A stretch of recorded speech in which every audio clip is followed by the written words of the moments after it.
네, 성도 여러분 안녕하십니까? 네, 오늘 이사야서 공부하도록 하겠습니다. 네, 오늘 이사야서 44장 두 번째 시간, 그리고 45장 조금 다루도록 하겠습니다. 44장 3절입니다. 나는 목마른 자에게 물을 주며 마른 땅에 시내가 흐르게 하며 나의 영을 내 자손에게 나의 복을 내 후손에게 부어주리라. 그들이 풀 가운데서 솟아나기를 시냇가에 버들같이 할 것이라. 하나님의 약속이 주어지는 장면입니다. 지금 이 44장의 배경은 이스라엘이 유다가 바벨론에 의해서 함락이 되고 바벨론의 포로가 된 때를 지금 배경을 두고 있습니다. 목마른 자에게 물을 주고 마른 땅에 시내가 흐른다는 것은 그 목마른 자에게 원인이 없고 마른 땅에 아무런 조건이 없다는 뜻입니다.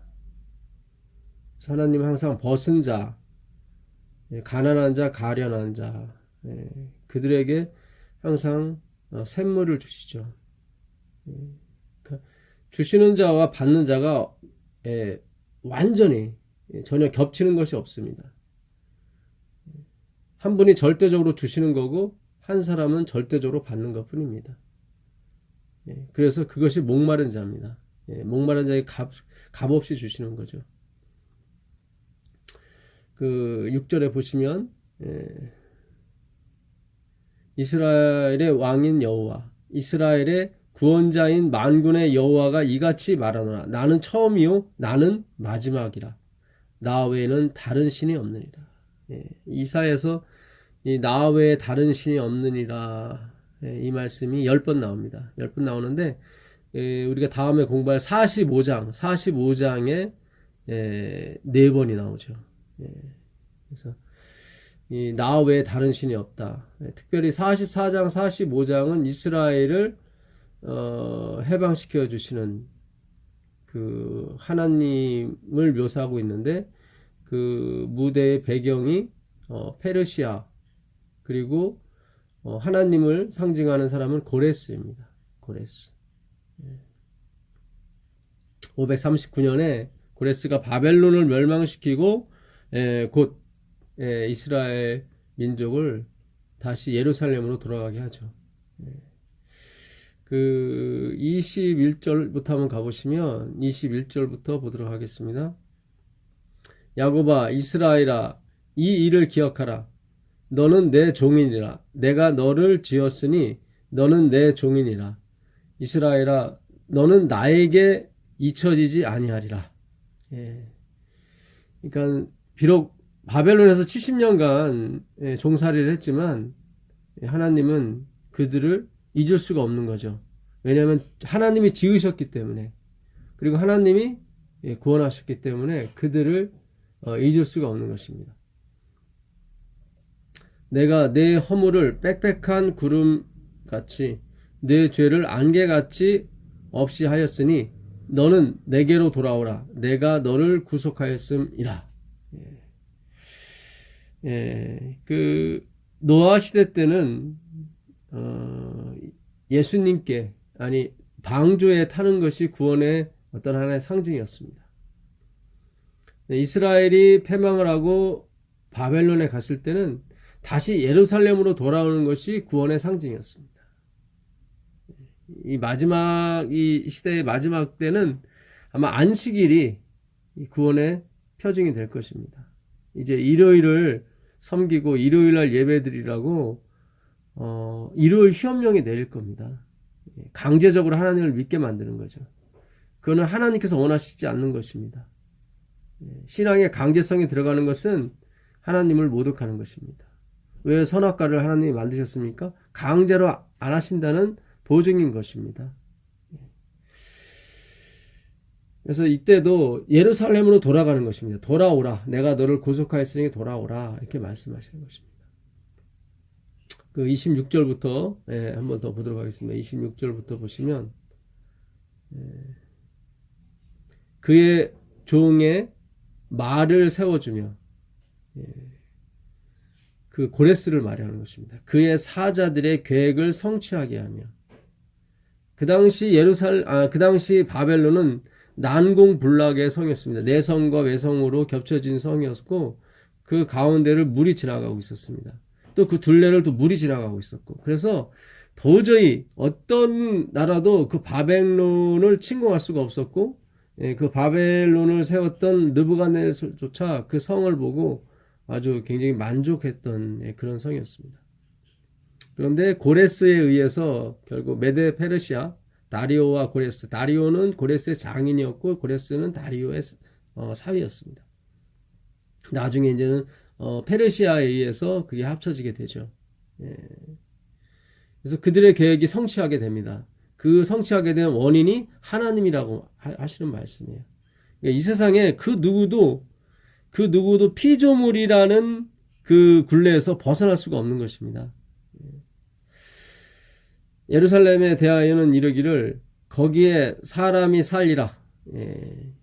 지금 이사야서는 그 히스기야 시대 때, 아하스 히스기야 시대 때 주로 쓰여진 책이기 때문에 이게 이해가 안 가는 거예요. 사실은 앞으로 150년 후에 있을 일이기 때문에 그들에게는 전혀 공감이 가는 말씀이 아니죠.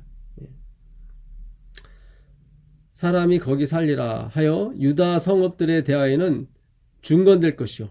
예, 그러니까 유다 성읍이 황폐될 것이고 다시 세워질 것이다. 예, 내가 그 황폐한 곳들을 복구시키리라 하니 기품에 대하여는 이러기를 말으라.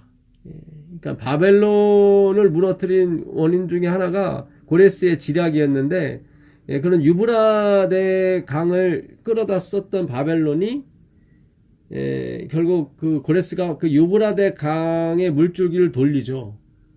돌리면서 그 바벨론 성 중앙으로 흘렀던 그 강물이 끊쳐지게 되고 그 강 밑바닥으로 사람들이 결국 그 바벨론에 들어가게 됩니다. 그리고 또 그 바벨론 성문이 열려 있었다고 그래요. 그 45장에 가보게 되면 하나님께서 그 논문을 부셔버리고 열어놨다고 이렇게 말씀하시거든요.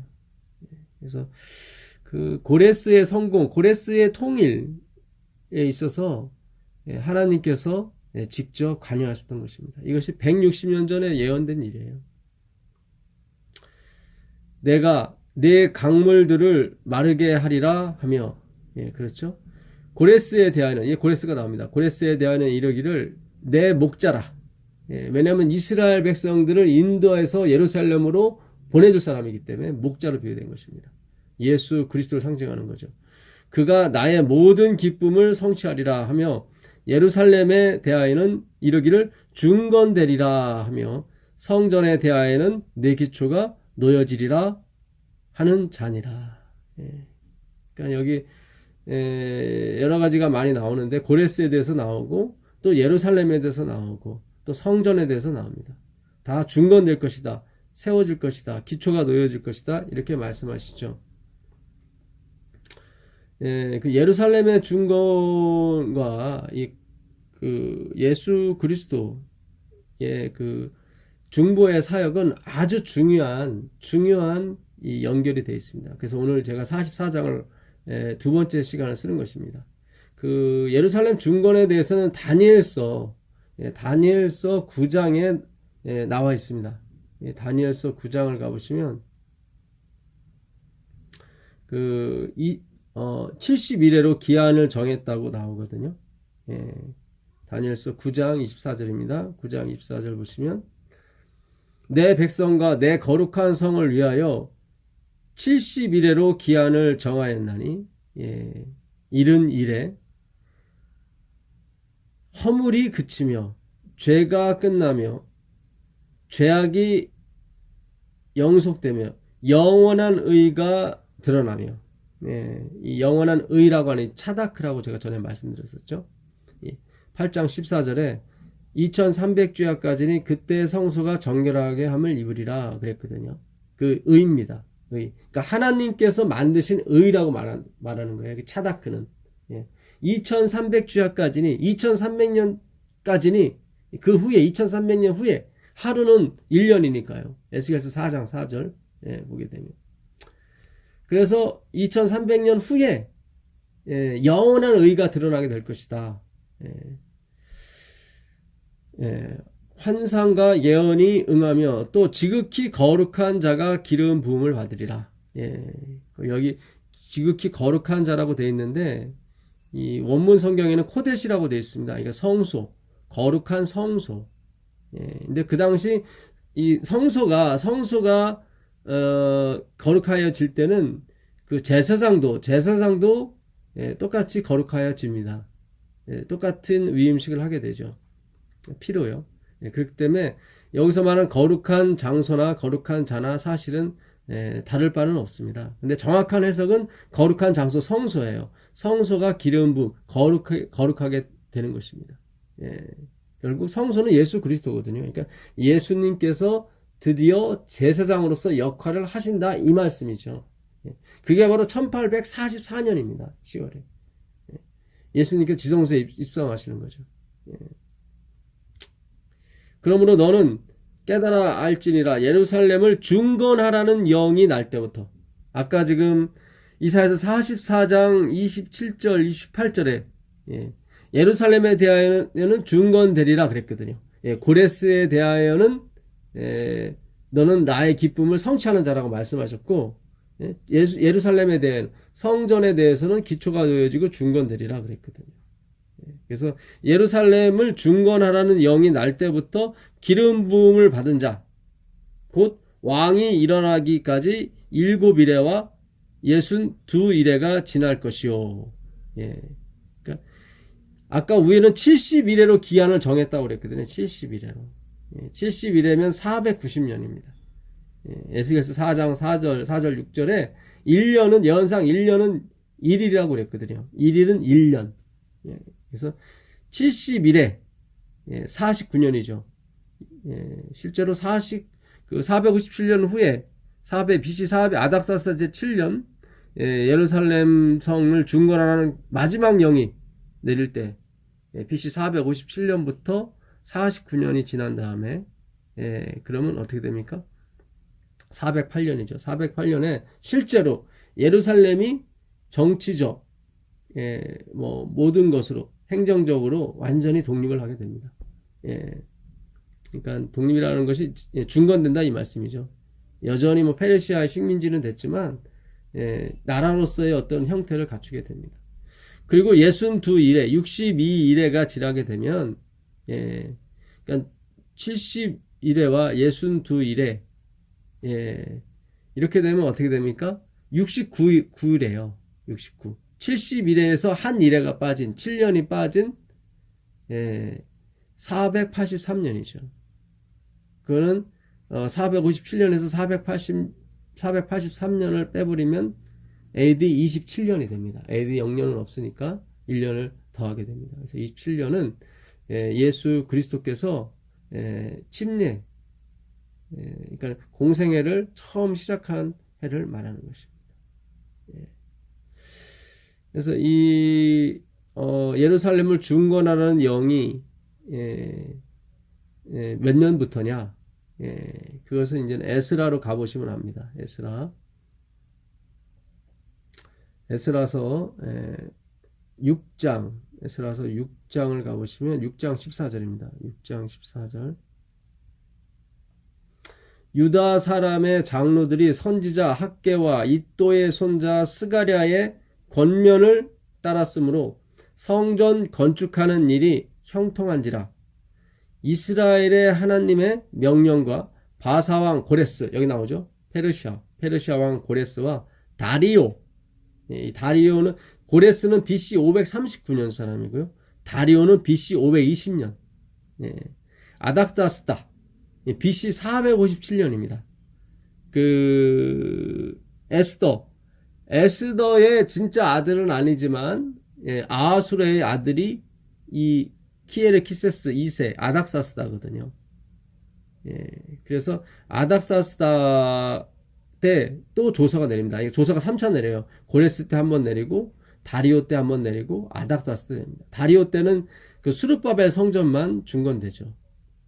예, 그리고 아닥사스 때 최종적으로 돌아가라고 얘기합니다. 그러니까 이 사람들이 이 식민지 바벨론에서 페르시아에서 나오기를 거부해요. 이미 정착을 했기 때문에. 예, 마치 우리가 이 죄악 세상에서 정착을 하고 하늘을 사모하지 않는 것처럼 100년이 넘도록 돌아가라고 얘기하는데 돌아가지 않습니다. 결국 아닥사스다 제7년에 역사적으로 BC 457년입니다. 그때 조서를 따라 성전 건축을 하며 성전 건축하는 일을 끝내게 됩니다. 그래서 아닥사스다 제7년에 7년이 기산점으로 되게 되어 있습니다. 7장 7절을 보시면 7장 7절입니다. 아닥사스다 왕 제7년에 이스라엘의 자손과 제사장들과 레위 사람들과 노래하는 자들과 문지기들과 느디딤 사람들과 그들 중에 몇 사람이 예루살렘으로 올라갈 때에 그러면서 이제 그때 아닥사스다 왕이 아까 말씀드렸죠. 에스더의 아들이라고요. 에스더의 아들입니다. 진짜 아들은 아니지만 어쨌든 에스더가 왕후가 됐었으니까.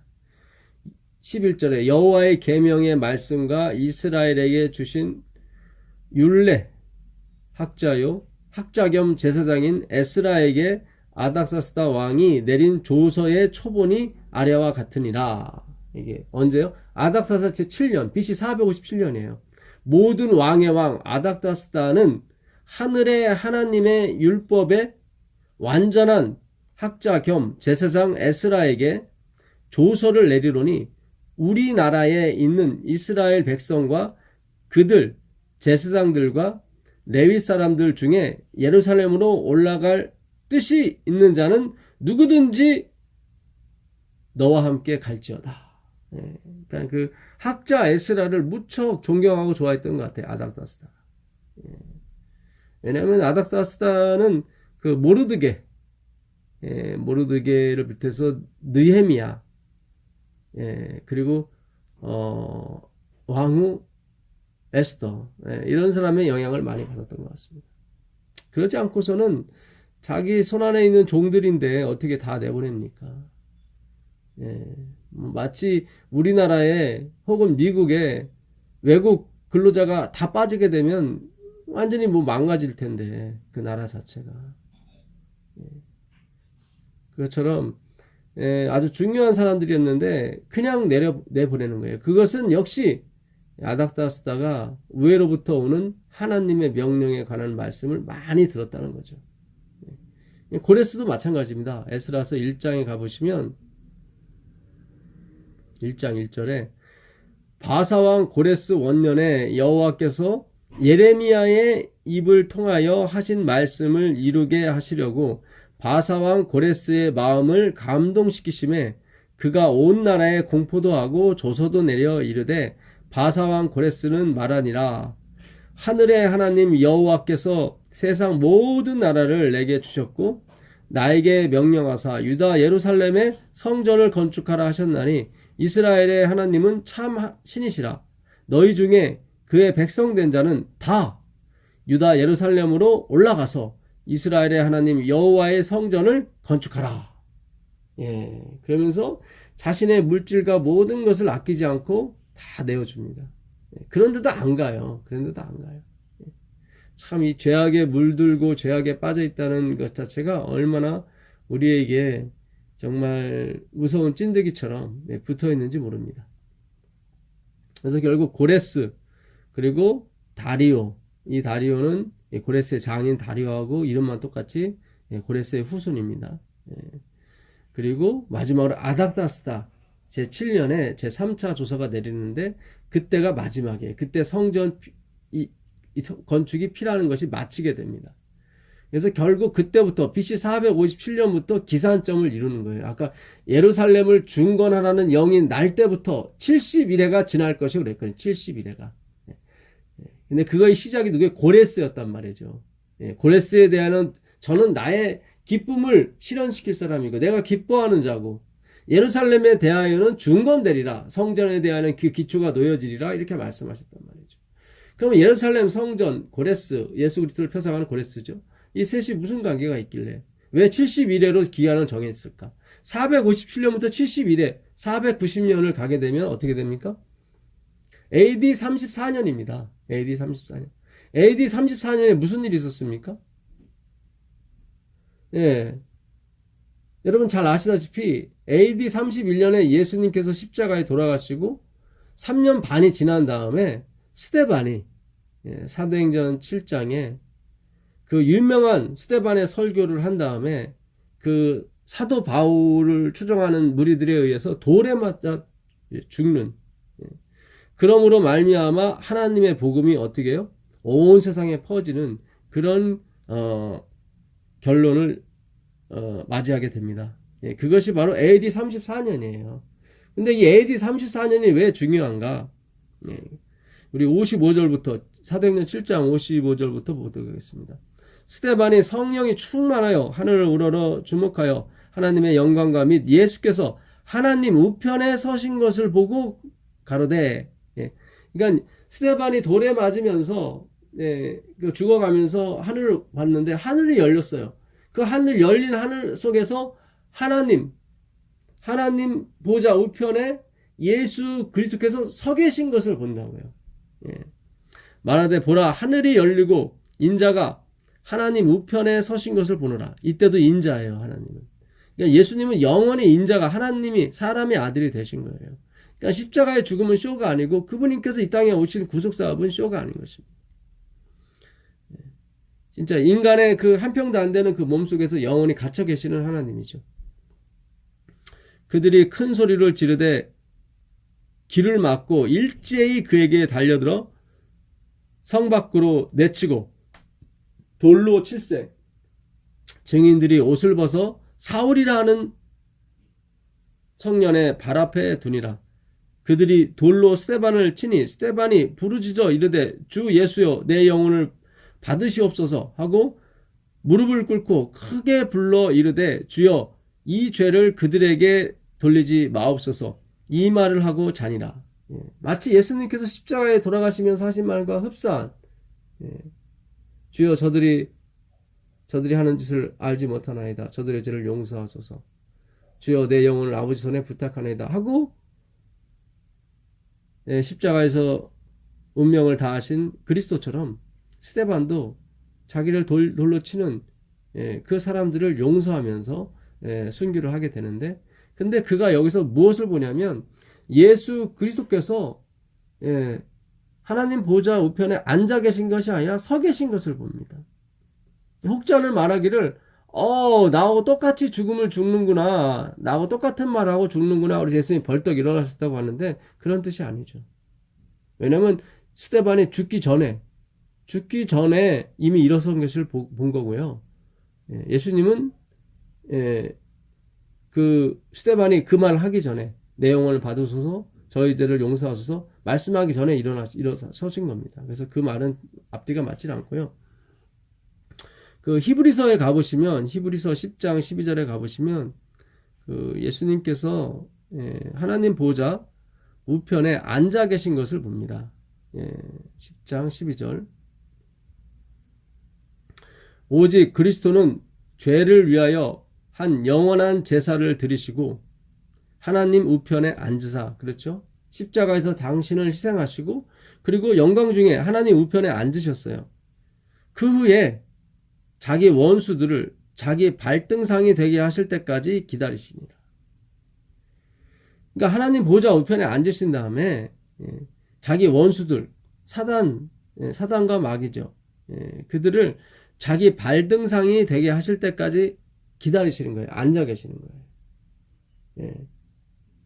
그러니까 발등상이 된다는 것은 옛날에 우리나라 왕이, 조선의 왕이 그 명나라나 청나라의 황제의 추인을 받기 위해서 그 중국에 가게 되면 그 황제 앞에서 이 발 앞에서 엎드립니다. 황제는 약간 높은 곳에 있고요. 그러니까 발등상이 되게 하는 거예요. 너는 내 발밑이다. 그런 의미죠. 예. 그러니까 완전 복종하게 되고, 예, 완전 제압하는, 예, 그런 걸 상징하는 것입니다. 예. 예, 이 비슷한 말씀이 사도행전 2장에도 똑같이 또 나와 있습니다. 예, 사도행전 2장 가보시면 2장 34절입니다. 34절로 보시면 다윗은 하늘에 올라가지 못하였으나 친히 말하여 이르되 주께서 내 주에게 말씀하시기를 내가 내 원수로 내 발등상이 되게 하기까지 너는 내 우편에 앉아 있으라 하셨도다. 예. 그러니까 너는 내 원수 사탄 마귀를 내 발등상이 될 때 할 때까지, 그러니까 하나님 아버지께서 사탄 마귀를 예수 그리스도의 발등상이 될 때 할 때까지 너는 내 우편에 앉아 있으라 그랬다. 그러면 스데반이 순교할 때 그 하늘이 열리고 하늘 보좌가 보이고 그리고 그 보좌 우편에 예수 그리스도께서 서신 것을 봤다는 건 무슨 뜻입니까?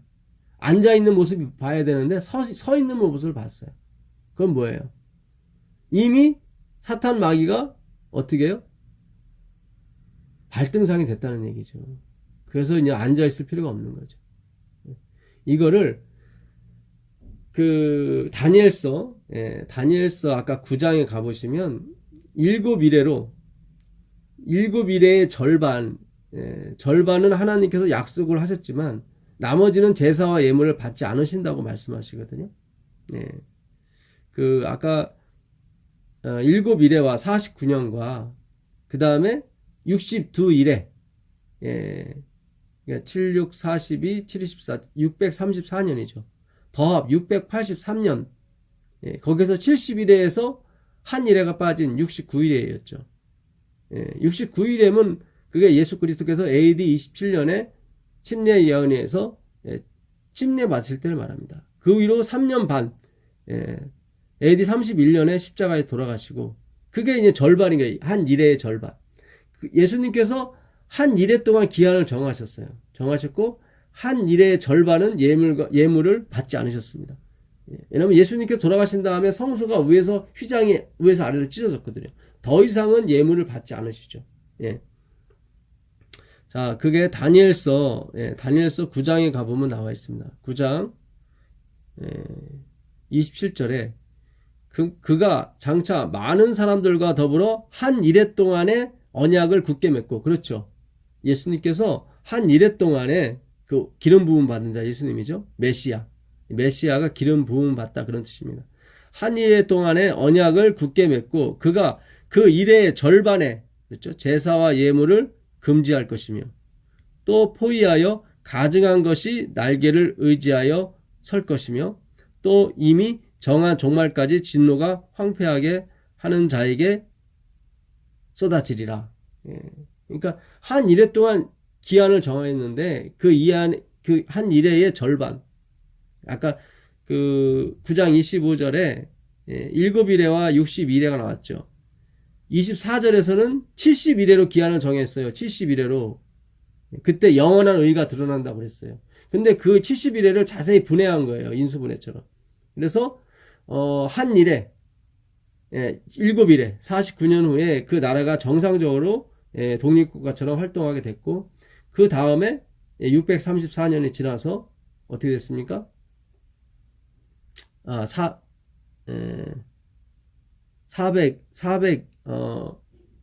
434년이죠. 430년.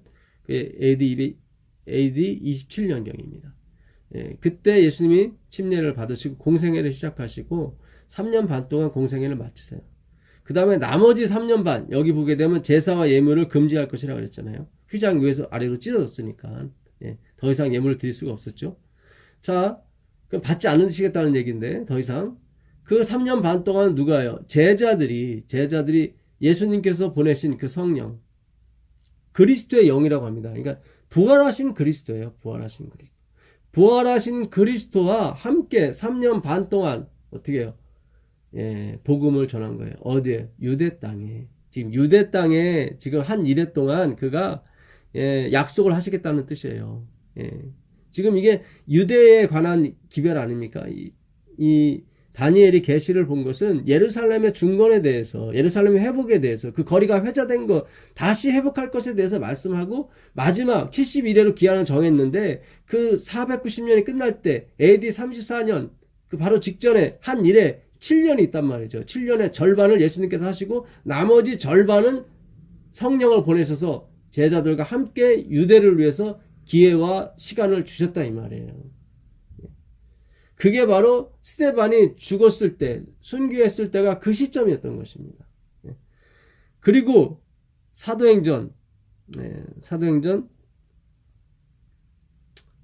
8장, 스데반이 죽고 8장 1절에 복음이 전 세계로 가게 되는 것입니다. 사울은 그가 죽임 당함을 마땅히 여기더라. 그러니까 스데반이 죽은 걸 당연히 여겼다는 얘기죠. 그날에 예루살렘에 있는 교회에 큰 박해가 있어 사도 외에는 다 유대와 사마리아 모든 땅으로 흩어지니라. 흩으시는 거예요, 하나님께서.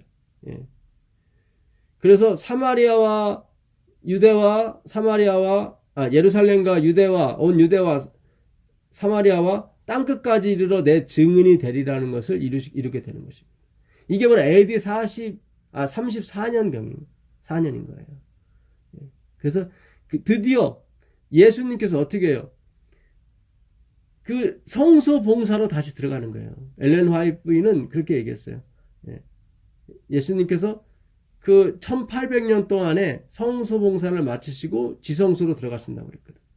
그러니까 다니엘서 8장 14절에 2300주야까지 그때의 성소가 정결하게 임을 받으리라고 했어요. 2300주야의 시작은 아까 아닥사스다 제7년인 것입니다.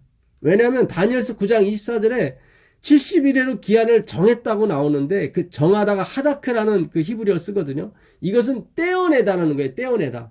어느 큰 기간에서 하나를 떼어내다 그런 거예요. 그러니까 다니엘서 9장까지 기간이 두 번 나와요. 처음 나오는 데가 어디냐면 다니엘서 8장 14절입니다. 2300주야라고. 두 번째로 71회로 9장 24절에 한 번 나와요. 그러니까 9장 24절에서는 한 기간, 커다란 기간에서 한쪽을 떼냈어요. 근데 그 커다란 기간이 어디냐면 다니엘서 8장 14절인 거예요. 2300주야. 그래서 2300주야의 시작은 아닥사스다 제7년 457년이 맞는 것입니다. 거기서 2300년을 가게 되면 어떻게 됩니까? 1844년이 되는 거예요. 10월이 바로 장막절이죠. 10월 22일 날 예수 그리스도께서 유대의 장막절이었습니다. 하나님이 우리 마음 가운데 장막을 치시는 성소의 장막. 그래서 우리 마음속에 있는 죄를 씻어내는 기간인 것입니다. 그게 대속죄인 거예요. 그 대속죄일이 다 끝나게 되면 다 이뤘다 하고 대세상에 나와서 공표하게 되는 것입니다. 그게 예수님의 재림인 것입니다. 그래서 지금은 우리가 속죄의 기간이고 마귀는 완전히 제압된 상태입니다. 그래서 성령이 오시면 우리에게 죄에 대하여, 의에 대하여, 심판에 대하여 우리를 책망하실 거라. 우리가 잘못 알고 있었다는 것을 밝히시고 제대로 가르쳐 주신다는 거죠. 이미 마귀는 어디 심판을 당했다. 심판을. 이제 더 이상 예수님과 뭐 할 필요가 없는 거예요. 관여할 필요가 없는 거예요. 왜냐하면 예수님께서 서 계시잖아요. 내 원수가 내 발등상이 될 때까지 앉아있으라고 그랬는데 스데반이 봤을 때는 섰단 말이죠. 그게 AD 34년이에요. 영원한 의가 드러나고 죄가 영속되고 죄가 끝나고 허물이 마치는 때예요. 그를 성소봉사라고 그래요. 하나님의 성소. 그거를 1800년 동안, 정확히 말하면 1810년 동안 예수님께서 하시고 이제 마지막 봉사, 지성소 봉사로 들어가신 거예요. 지성소 봉사는 대세상에 1년에 단 한 번 하고 모든 걸 마치는 것입니다. 그래서 이 땅의 그 성소는 다 그림자였기 때문에 매년 대제사장이 지성소로 들어가게 돼 있었죠. 그러나 예수님은 단번에 히브리 7장 9장에 단번에 들으심으로 말미암아 모든 죄와 허물을 다 씻으셨습니다. 그래서 오늘 그 이사야서 그 7장 22절에 44장 이사야 44장 그 22절에서 하나님께서 이렇게 말씀하시죠. 내가 내 허물을 빽빽한 구름같이 내 죄를 안개같이 없이 하였으니 너는 내게로 돌아오라. 예, 이런 말씀을 하시는 겁니다.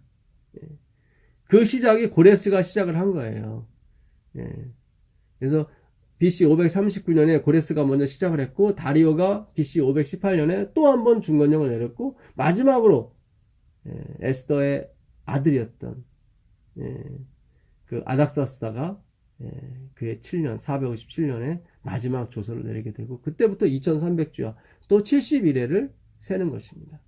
그래서 예수님께서 스데반의 죽음으로 말미암아 예수님께서 이 하늘의 진정한 왕으로 등극하신 거예요. 사실은. 그래서 그때 모든 사람이 전 세계로 퍼져나가서 이 기별 내 백성을 불러오라. 44장 그 8절에 나오죠. 8절에 보면 너희는 두려워하지 말며 겁내지 말라. 내가 예로부터 너희에게 듣게 하지 아니하였느냐 알리지 아니하였느냐 너희는 나의 증인이라 나 외에 신이 없느니라 과연 반석은 없나니 다른 신이 있음을 내가 알지 못하노라. 여기가 아닌가 봐요. 44장 여긴 7절이네요. 7절 내가 영원한 백성을 세운 이유로 나처럼 외치며 알리며 나에게 설명할 자가 누구냐. 내가 영원한 백성을 세웠다고 말씀하셨죠. 영원한 백성. 이 백성은 누구예요? 우둔한 백성이에요. 우둔한 백성. 이 우둔한 백성을 하나님께서 오라고 하시는 거예요. 그래서 이것이 복음이 되는 것입니다. 근데 이 예수님께서 성서 봉사 들어가셨을 때를 마귀가 뭐 할 때요? 발등상이 될 때입니다. 이 성서 봉사는 뭡니까? 예수님의 피로 우리의 죄를 사해달라고 하나님께 간언할 때죠. 간구하실 때. 그분은 지금도 여전히 하나님 보좌 우편에서 우리를 위해서 뭐에 간구하신 그걸 제사장 성소 봉사라고 얘기하는 것입니다. 로마서 8장 그 34절에 우리를 위해서 계속 간구하고 계시죠. 그래서 우리는 그것을 예수님께서 지금 우리를 위해서 마지막으로 하시는 지성소 봉사를 하고 계신다고 믿고 있는 것입니다. 그리고 이 봉사가 다 맞춰지게 되면 우리의 허물이 맞춰지게 됩니다. 여기서 말하는 허물은 뭐예요? 생각 없이 나오는 죄를 말합니다. 이 아그노에마라는 이 헬라어인데 이게 그 히브리서 가보시면 히브리서 9장 7절에 나오는 그 허물을 사하는 겁니다. 그 대제사장이 1년에 1차씩만 들어가는 거거든요. 오직 둘째 장막은 대제사장이 홀로 1년에 한 번 들어가되 자기와 백성의 허물을 위하여 드리는 피 없이는 아니하나니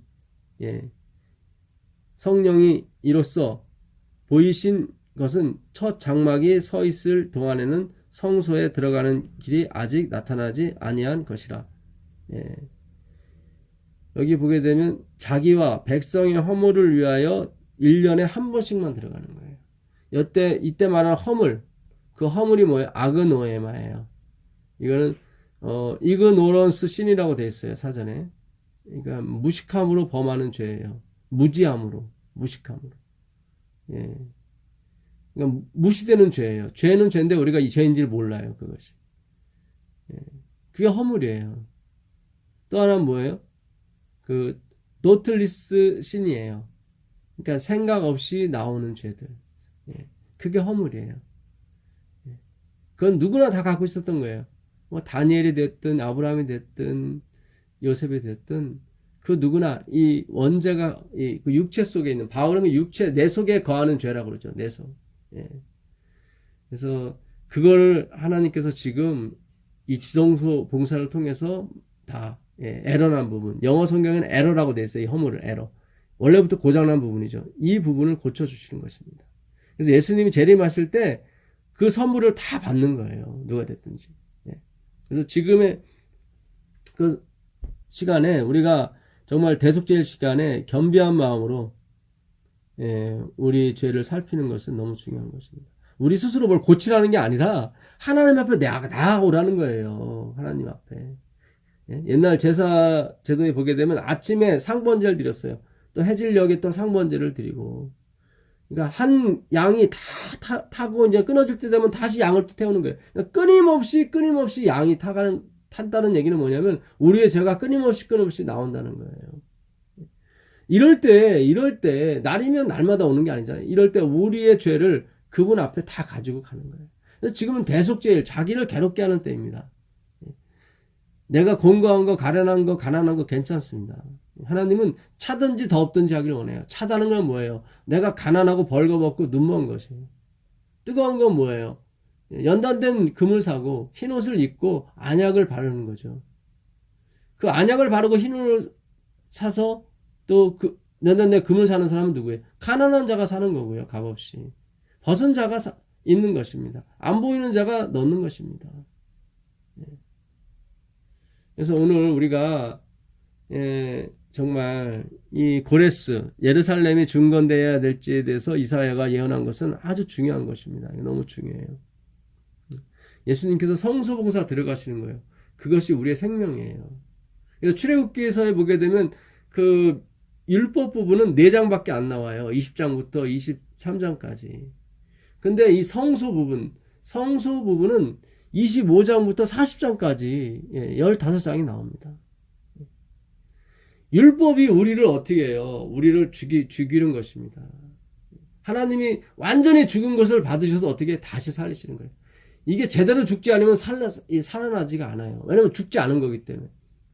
하나님은 부활이거든요. 부활입니다. 거듭남이에요. 부활과 거듭남의 전제 조건은 한 번은 죽어야 된다는 것입니다. 육적인 죽음을 말씀드리는 게 아닙니다. 내가 정말 쓸모없는 인간이며 내가 아무런 가치가 없는 존재라는 것을 인식하는 거죠. 살아있으나 죽은 죄를 말하는 것입니다. 네, 오늘 이사야서 44장을 통해서 다니엘서와 연계해서 또 우리가 봤습니다. 다니엘이 봤던 환상이 바로 이사야가 봤던 그 환상, 예루살렘의 중건.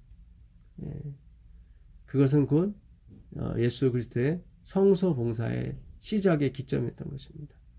예수님의 그 사역, 죄 사함의 사역이 없었다면 우린 지금 존재하지가 않습니다.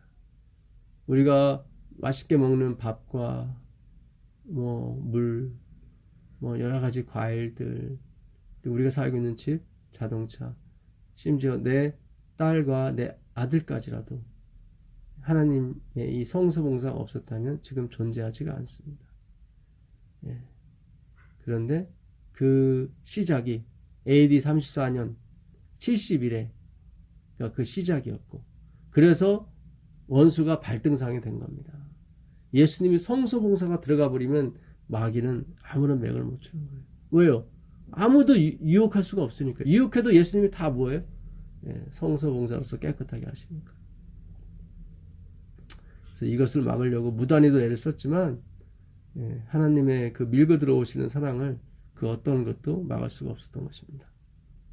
그리고 2300주야 1844년 10월 22일 날 유대력으로 7월이죠. 7월 15일 장막절이 시작되면서 예수님께서 어디로요? 하늘 지성소로 들어가신 것입니다. 그래서 그 참 성소인 하늘 지성소로 들어가셔서 우리를 위해서 지금 하나님 아버지께 간구하고 계십니다. 실제로 하늘에 지금 지상성소 같은 것이 있다는 의미는 아닌 것 같습니다.